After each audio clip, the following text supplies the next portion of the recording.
Struggling with entries that are always a little too late?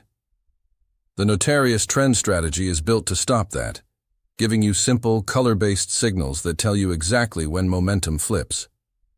This strategy uses two main tools. 1. Notarius Trend Indicator, your trend filter. It flips green for bullish momentum and red for bearish momentum. 2.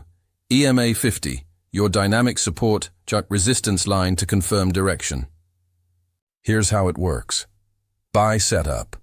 The Notarius Trend Indicator turns green.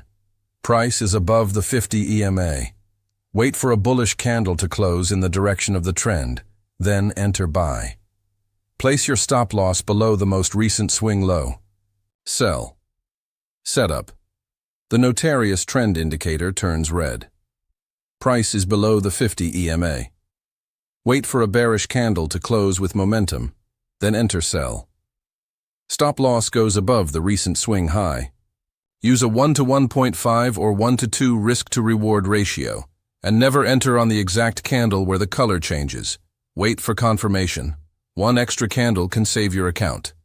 If you want clean entries and trend-based logic that even beginners can follow, the Notarius Trend Strategy is a great place to start. Visit forexmt4indicators.com to download free indicators, templates, and more trading tools.